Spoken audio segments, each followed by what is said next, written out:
अस्सलामुअलैकुम फ्रेंड्स, अपने daily analysis में आप सबको खुशामदीद कहता हूँ। हम आपको बहुत ही अच्छे अच्छे सिग्नल्स और चार्ट फ्राहम करते हैं जिससे आप लोग अच्छा प्रॉफिट करते हैं। फ्रेंड्स, मैंने ये एनालिसिस करके वीडियो अपलोड की थी और बताया था कि जब तक गोल्ड इस रेंज में मूव कर रहा है तो हमने अगर इस रेंज में रहते हुए गोल्ड को ट्रेड करना है तो किस तरह करना है। फ्रेंड्स, मैंने बताया था कि जब तक गोल्ड इस रेंज में है, हमने जब तक ये ब्रेकआउट नहीं करता इसमें ट्रेड नहीं करनी। और मैंने बताया था कि ब्रेकआउट कुछ इस तरह से होना चाहिए, कुछ इस तरह से कैंडल क्लोज हो और मार्केट ऊपर जाए, रिटेस्ट करे और रिटेस्ट के बाद हम एंट्री लेंगे। मार्केट ऊपर गई, रिटेस्ट हुआ, रिटेस्ट के बाद हमारा जो एंट्री लेवल था वो 1962 का बनता था। लेकिन जो हमने टारगेट दिया था फ्रेंड्स, वो था, पहला टारगेट हमारा 1970 का था और दूसरा टारगेट हमारा 1986 का था। ठीक है फ्रेंड्स, पहले टारगेट को अल्हम्दुलिल्लाह मार्केट ने हिट किया और हमें बहुत ही अच्छा प्रॉफिट हुआ, जो कि 1960 से 1970 तक, अगर 1962 से 1970 तक, यहाँ तक 74 तक मार्केट ने मूव किया, 1974 तक। और ये बनता था तकरीबन 120 पिप का मूव, 120 पिप का ये मूव बनता है फ्रेंड्स। ठीक है, और जो बहुत ही अच्छी मूवमेंट है।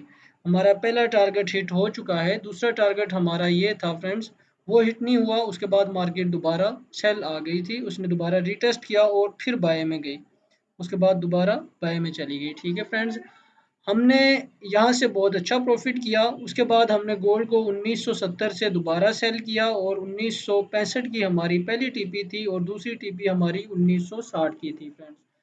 तो जो कि 1960 की टीपी हमारी हिट नहीं हुई, लेकिन 1965 की टीपी हमारी हिट हो चुकी थी।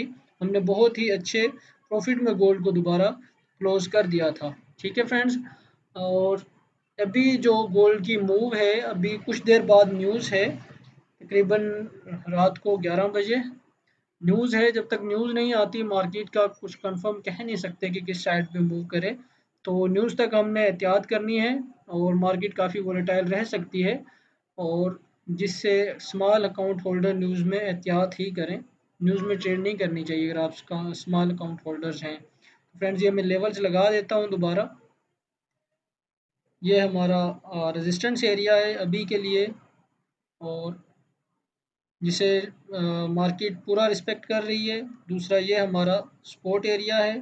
ठीक है फ्रेंड्स, और अगर मार्केट इसे ब्रेकआउट करती है तो हम इसे दोबारा 1986 तक देख सकते हैं। ठीक है फ्रेंड्स, इस तरह से कुछ ब्रेकआउट करे, रिटेस्ट करे, 1986 तक देख सकते हैं। लेकिन अगर इसे इस तरह से रिटेस्ट करती है तो हम इसे दोबारा इस एरिए पे, या अगर इसे ब्रेकआउट करती है तो दोबारा मज़ीद इसे सेल में देख सकते हैं। फ्रेंड्स, ये थे हमारे गोल्ड के एनालिसिस। अभी मार्केट इसी रेंज में मूव कर रही है, जब तक इसे ब्रेकआउट नहीं करती तब तक हम कंफर्म नहीं कर सकते कि लॉन्ग टाइम के लिए मार्केट किस साइड पे निकल सकती है। फ्रेंड्स, हमारे सिग्नल्स को फॉलो करें, प्रॉफिट करें, इंशाल्लाह आपको बहुत प्रॉफिट होगा। हम किसी भी ब्रोकर में आपको इन्वेस्टमेंट करने का नहीं बोलते, ना हम ब्रोकर हैं, और आपने अपनी मर्ज़ी से इन्वेस्टमेंट करनी है। किसी भी ब्रोकर में हम सिर्फ आपको चार्ट पढ़ाते हैं, समझाते हैं और आपको मार्केट की मूवमेंट का बताते हैं।